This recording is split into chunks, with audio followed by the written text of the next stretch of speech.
Radio Verte presents AHOOGA by Cory Zimmerman. Misery Guts, Act 1. I had a dog named Fido that I liked very much. I used to spend all my dough for puppy cakes and such. Our family learned to love him, to our hearts he was endeared. But now they've gone in mourning, thoughtful Fido's disappeared.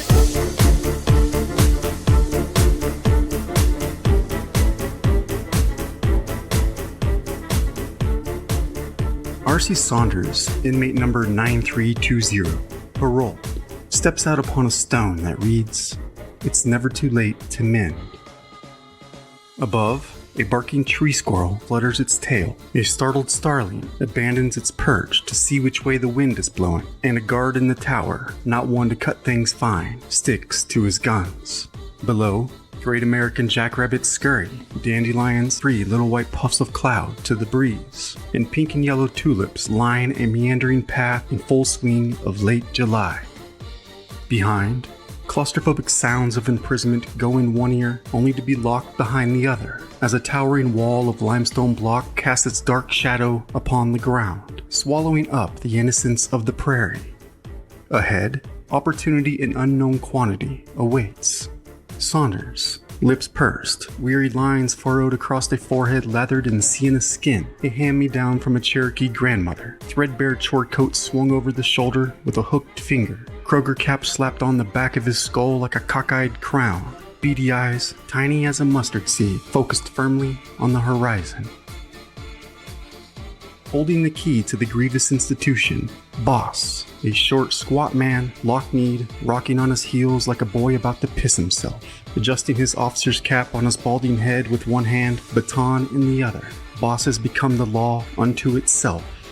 With relentless, shifty eyes, unable to find a thing worth settling upon, ticks a nostril to voice the lingering deep inside, a voice scratching at the inside of the skull, a rat trapped inside a maze. Inside, a father's resentment simmers. Ain't never gonna account for nothing.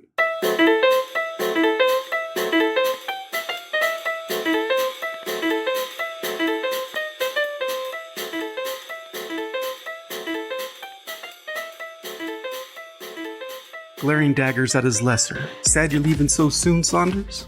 Took a mighty fine shine to you, boy." In a gravelly tone, eyes unmoved, Saunders. "Can't say the same, boss." "Well, we'll be seeing you."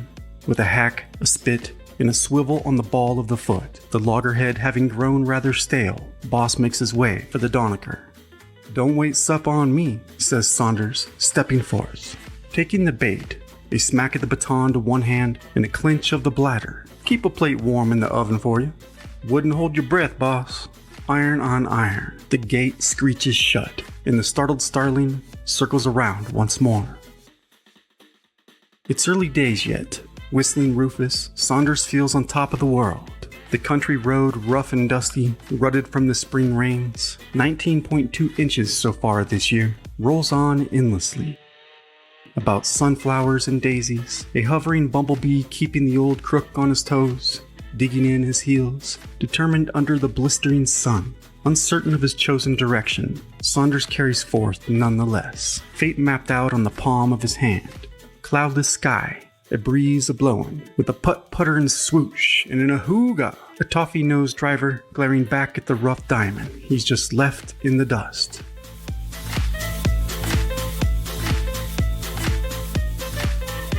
Paying no mind, Saunders jumps the fence of a humble farm and slips into a cow barn. He considers making himself right at home under an udder, until a wayward chicken clucking about makes his mouth water. He decides to make a go of it as a chicken thief. But that poultry dish has got one hell of a chip on its shoulder, scratching at his arms, sounding the air raid siren, letting the cat out of the bag, so to speak. And what follows is the creak and slap of a screen door, and with a curse, Saunders throws the bird to the ground, the flustered fowl scurrying off, leaving old Saunders in a lurch.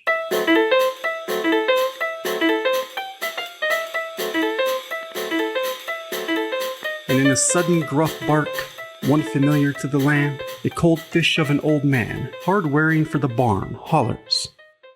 "All right, come out now. Know you're in there," making himself loud and clear with the cock of a shotgun. Saunders makes like a banana and splits, the blast of the 12-gauge taking the paint off the rail and nearly the hide off his ass. The old crook getting away by the skin of his teeth.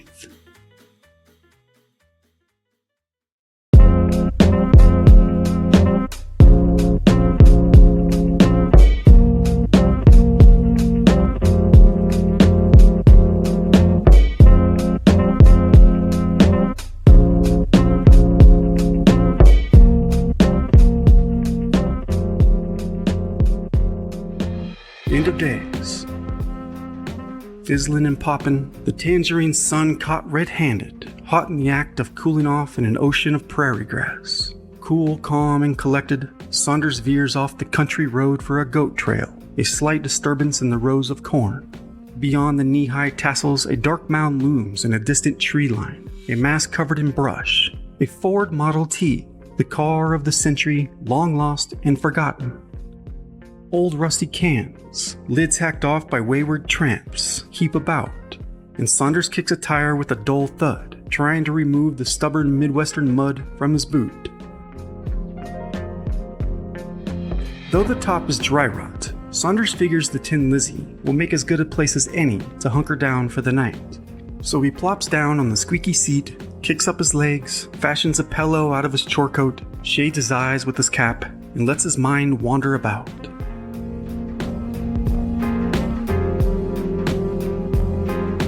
Ain't nothing but a good-for-nothing crook.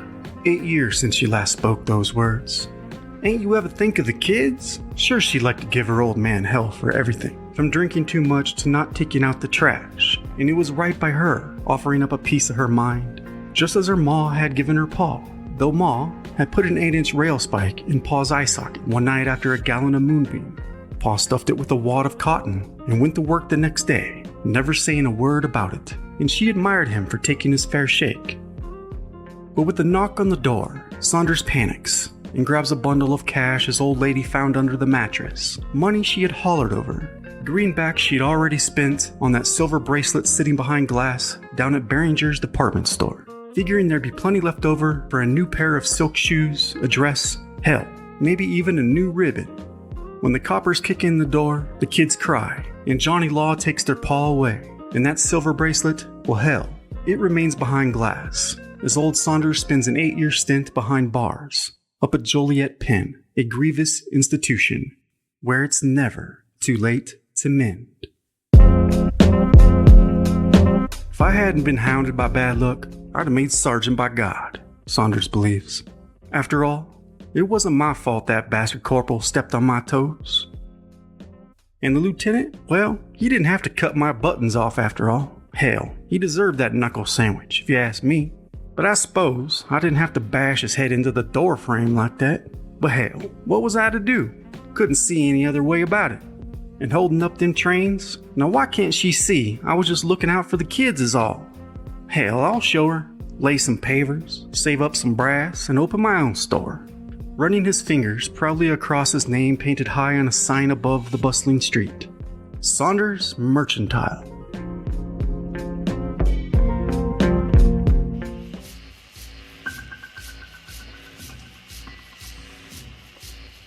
A blanket of mist envelops the thicket, and a lingering blue hue on the horizon fades to black. Ahead, limbs moan like old arthritic bones. All is up in the air, and Saunders knows it. Squirming about on the cracked leather, flipping and flopping, seeking the sweet spot upon sprung coils, the steering wheel stabs him in the back. But his eyelids grow heavy nonetheless, and he arrives at the gates of dreamland, just as a devilish cry catches his napping and takes his breath away with a god-awful yelp. A real eye-opener, jolting Saunders awake and spurring him to his knees. The city slicker takes a good look-see into the night. He's just looking for something to eat, he thinks. Hopefully not me, he hopes. Go on and get it, he prays. As cans clank, Saunders is all ears. The growls, sinister, more yelping in the distance, demonic children, chitter-chatter. Lizzie shakes with a sudden, violent nudge, and an ear-piercing cry sends an ice-cold shiver up Saunders' spine. He covers his ears to block out the horrific shrill and lets out a blood-curdling scream of his own that erupts from his throat. Echo. Silence. Echo. Echo. Curled up in a ball on the floor, he hugs his knees, eyes clenched tight, heart pounding against the inside of his sternum, and a quick spat of spasms leaves him in a whining whimper. But suddenly, there is calm, and a long-held breath is released.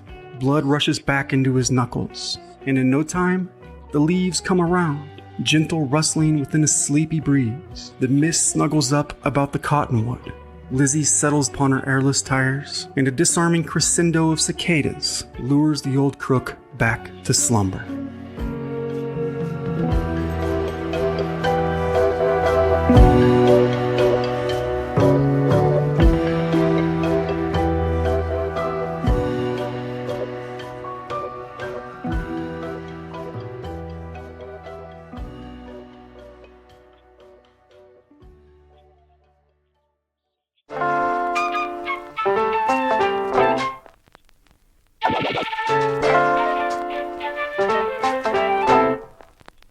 Early rising, Saunders lumbers to his feet in the damp grass. Birds sing, eyeballs afloat. He's whistling Dixie, wetting the lettuce, and his Vicky Kid welts. Son of a bitch, he curses, checking the tires. Hungry as a horse, he circles about the empty cans. Empty belly grumbling, he throws up his hands in disbelief. Hell, some hobo is eating better than me. Looking about for a stone to throw, seeing he's got a hankering for a quail, he blows a raspberry, huffs and hollers. But hearing a sharp snap, he ducks behind Lizzie, unable to shake the knife's edge, knowing liberty is ever fleeting for a man like him. A man like him. Having a reasonable belief that good criminals make even better soldiers, Uncle Sam ordered Saunders to rank and file, behest time served. But old Saunders, well, he's got one hell of a temper, a devil inherited from his paw.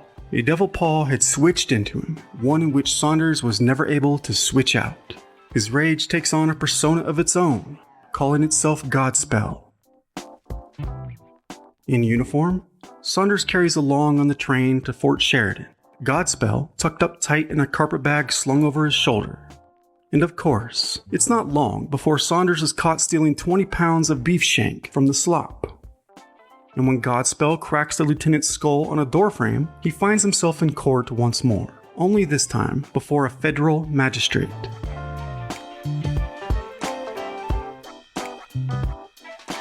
After a good stint in the brig, Leavenworth spits him right out on the sidewalk like a soggy sunflower seed. And a man like him, well, he resorts to holding up not one, but 2 Southern Illinois trains, with the help of his cousin Hank, getting himself all tangled up with the law once again.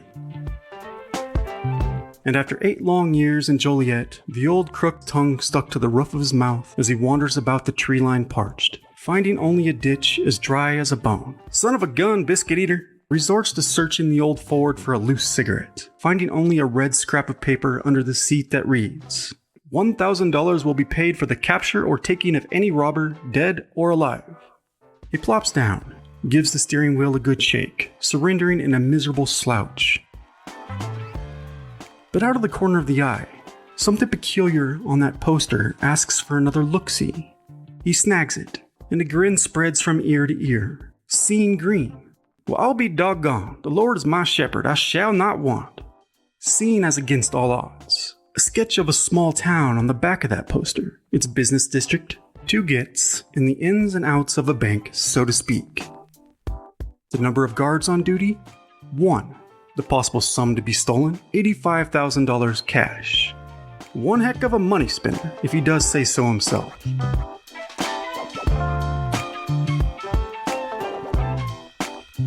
Now, a bird in the hand is worth 2 in the bush, but old Saunders has got himself a case of itchy palm, so the seasoned crook does what any bird his feather might.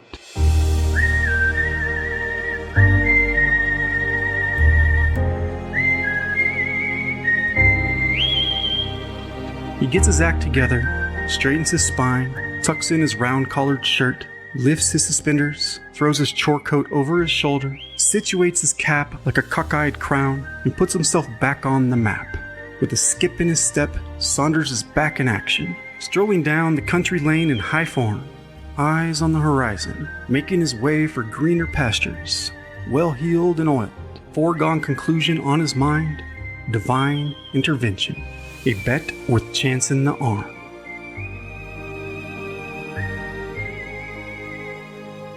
But truth be told, old Saunders need not touch that old scout map with a 20-foot barge pole, seeing he needs that one-way ticket about as much as a hole in the head.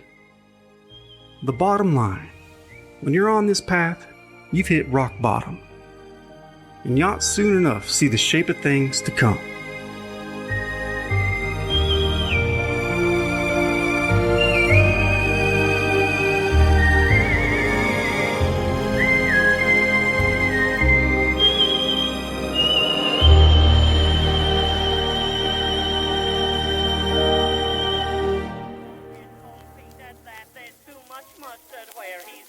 Fido is a hot dog now.